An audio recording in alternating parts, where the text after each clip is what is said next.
샬롬. 오늘도 하나님 말씀 앞에 나오신 여러분 환영합니다. 우리 함께 기도하도록 하겠습니다. 하나님, 오늘도 우리에게 귀한 이 하나님의 말씀 주시니 감사합니다.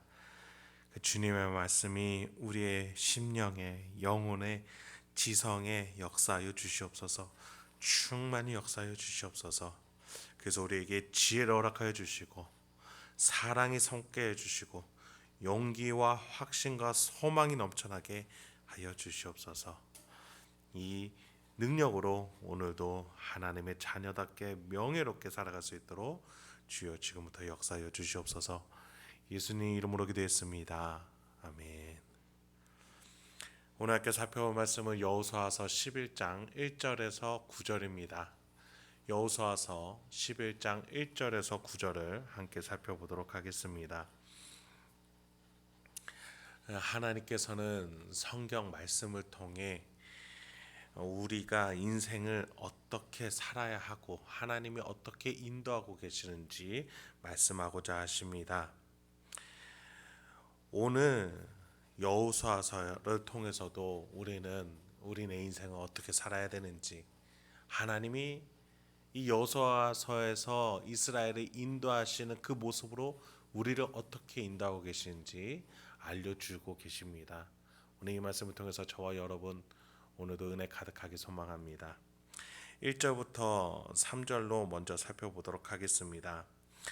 하솔 왕 야빈이 이 소식을 듣고 마돈 왕 요밥과 시므론 왕과 악삽 왕과 및 북쪽 산지와 긴네롯 남쪽 아라바와 평지와 서쪽 들의 높은 곳에 있는 왕들과 동쪽과 서쪽의 가나안 족속과 아모리 족속과 헷 족속과 브리스 족속과 산지의 여부스 족속과 미스바 땅 헤르몬산 아래 히위 족속에게 사람을 보내매.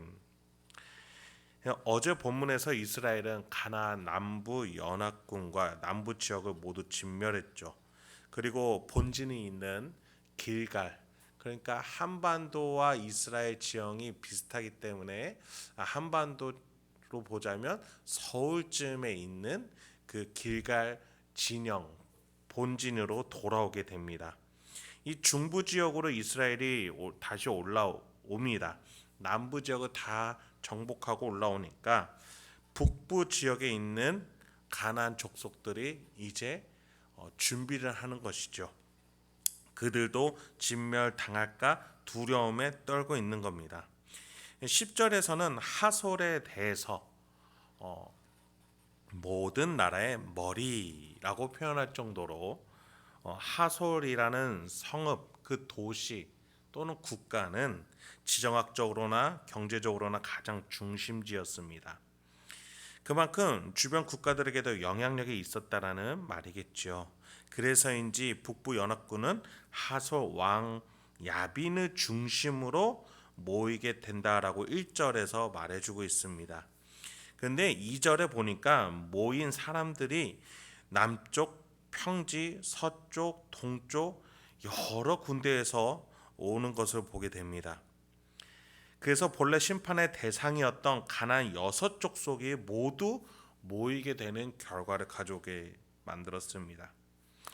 어찌 보면 지금까지 여리고부터 시작해서 남부 연합군을 진멸시킨 이 과정, 그 과정은 이제 마지막 전쟁이 이 북부 지역과 연합군과의 전쟁을 위한 전주곡이 아니었을까 싶을 정도로 북부 연합군의 규모 또는 범위는 사실상 가나안 전체를 포함할 만큼이라고 말할 정도였습니다.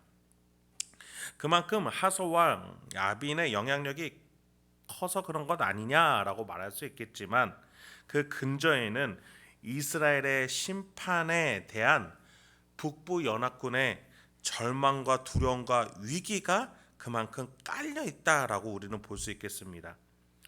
우리도 마찬가지입니다. 종말이 가까워질수록, 심판 때가 가까워질수록 인간은 두 가지 반응을 보이기 마련입니다. 여호수아서를 통해서 우리는 이스라엘의 확신과 신속성을 보였습니다. 하나님의 편에 있는 자들은 하나님이 주신 약속에 확신을 갖고 곧바로 순종하는 신속성을 보입니다. 자신의 능력을 넘어서서 역사하는 하나님의 힘을 믿기 때문이죠.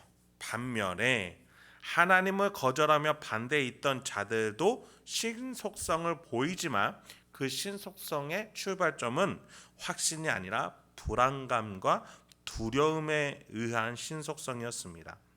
하솔 왕 야빈이 불러 모으니 주변의 많은 족속들과 또 나라들이 생계 생활을 멈추고 모입니다. 왜입니까?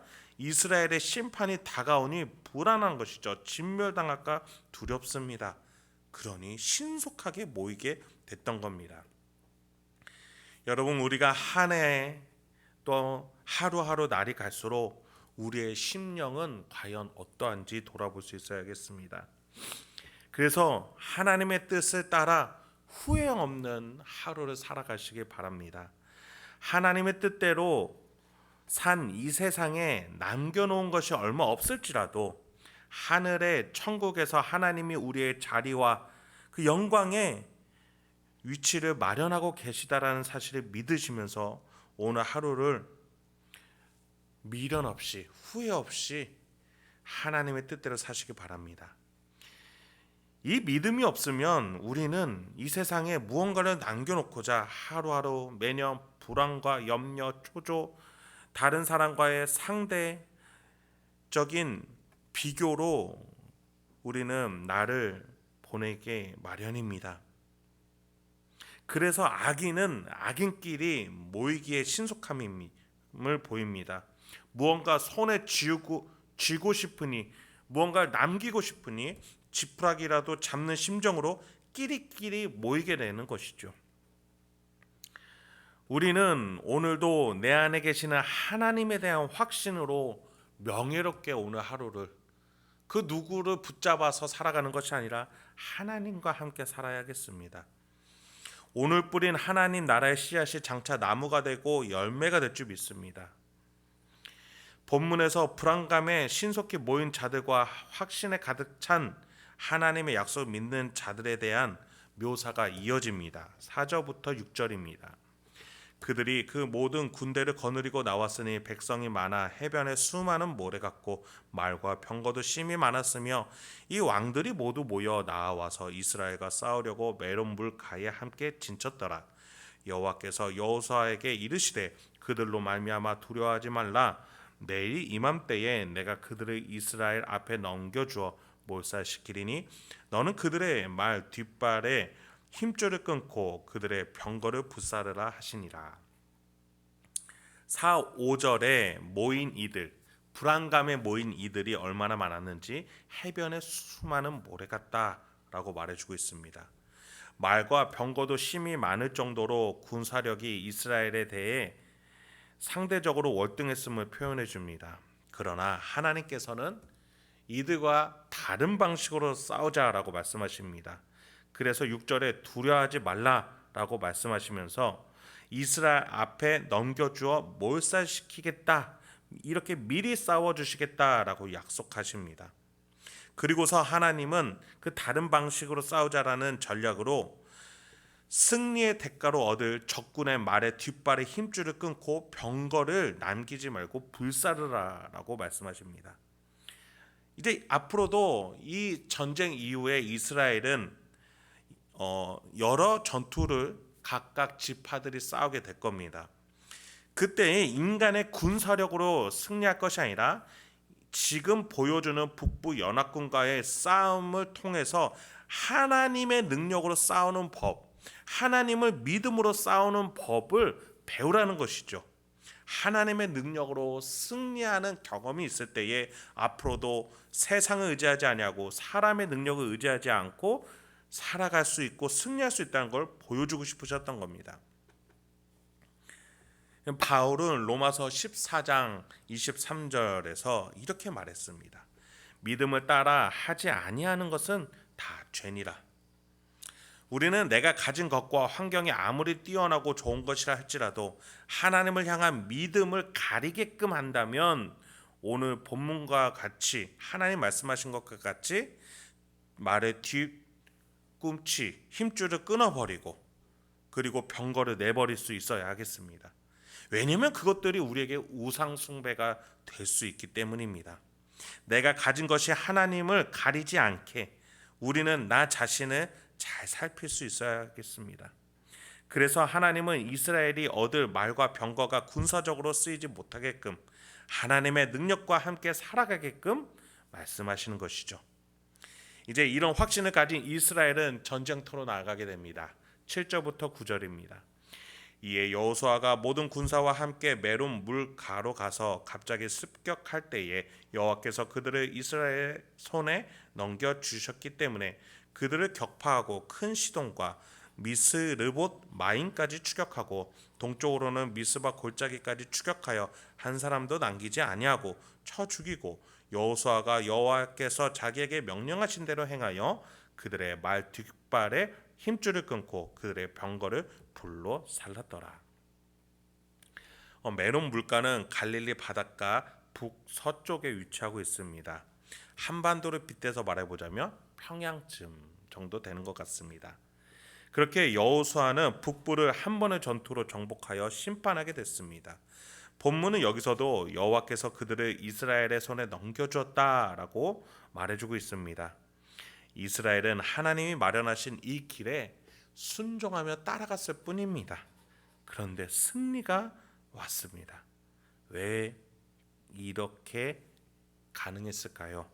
하나님께서 함께 동역해 주시고 먼저 싸워주고 계시기 때문입니다. 이것이 우리가 배워야 되는 신자가 살아가야 되는 삶의 방법입니다. 하나님은 우리를 빛으로 소금으로 불러주셨습니다. 어두운 세상을 비춰 하나님을 모르는 자들이 넘어지지 않고 절망하지 않게 빛으로 나오게끔 불러주셨습니다. 소금과 같은 사랑으로 이웃을 섬겨 이웃들의 마음이 썩어나가지 않도록 이 세상에 불러주셨습니다. 이 빛과 소금의 길을 걷는 자에게 하나님은 동역과 승리의 영광을 허락해 주실 줄 믿습니다. 여러분 오늘 하루의 목표, 인생의 목표, 방향 어디로 두고 계십니까? 하나님의 부르심과 하나님과 함께하는 동역 그 영광에 응답하여 오늘 하루 살아가시길 바라겠습니다. 오늘 만나는 모든 이들에게 걸어가시는 모든 발걸음에서 하나님과 함께 빛과 소금으로 승리하실 수 있는, 그래서 오늘 여러분의 처소 곳곳이 하나님의 나라 에덴 동산이 되기 주님의 이름으로 축원드립니다. 함께 기도하겠습니다. 하나님 오늘도 우리에게 귀한 가르침 주시니 감사합니다.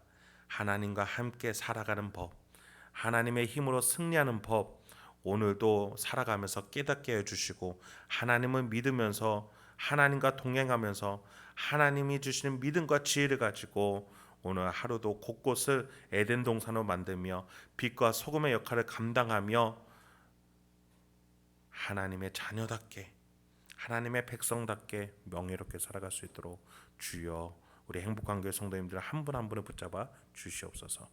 이 모든 말씀 예수님의 이름으로 기도했습니다.